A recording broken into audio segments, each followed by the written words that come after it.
My name is John Bradshaw. I live in Larne. I have done for many years. I live in Holloway Road, which is a road off Newbridge Road. And why that's significant is that the person I'm here to talk about today, William Charles Fuller, was born on Holloway Road.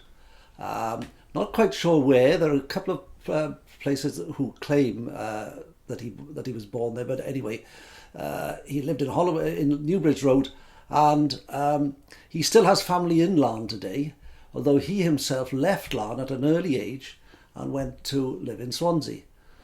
So I suppose it's a little like Dylan, actually, that both towns, Larne and the city of Swansea, can lay claim to William Fuller.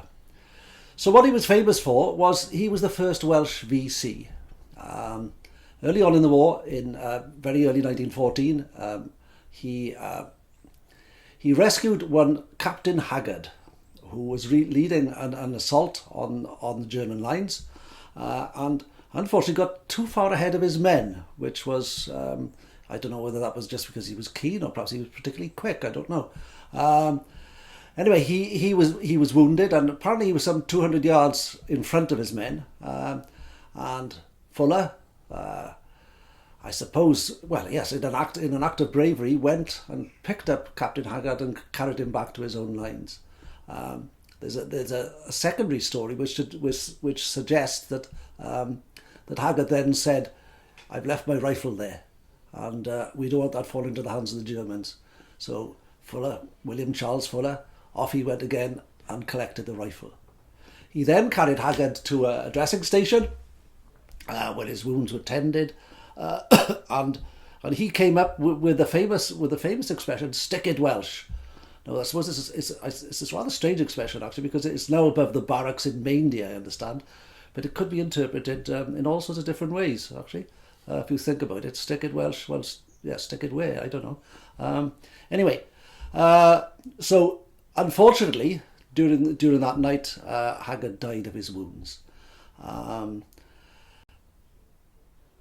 Fuller went on, but was shortly after that he was injured himself and was invalided back home to Blighty, and he became a recruiting sergeant, having recovered from his wounds, and he recruited in and around the Carmarthenshire area and was quite a well-known figure apparently in Carmarthenshire, and there are one or two, well, rather colourful stories, let's say, about him. One of which I'll refer to he was in, and this is reported in one of the newspapers at the time. I think it was 1915.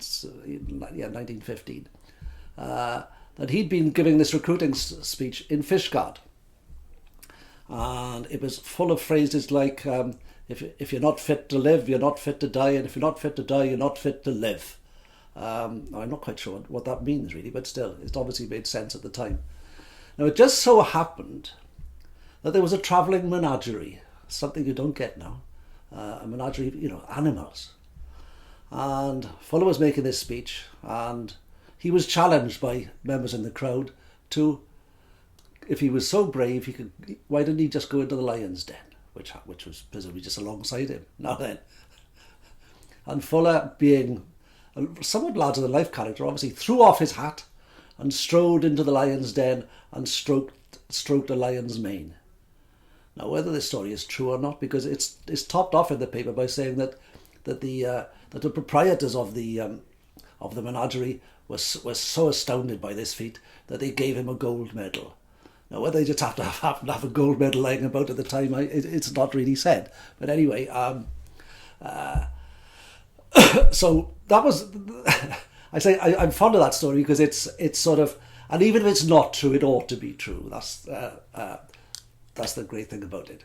There's also another letter that he wrote to the Carmarthen Journal, having been to the show in Cothi Bridge on recruiting duties, and obviously somebody's written to the paper, because Fuller writes himself to the paper to say that the aspersions that were made about his behaviour and his drunken behaviour in last week's paper were totally spurious.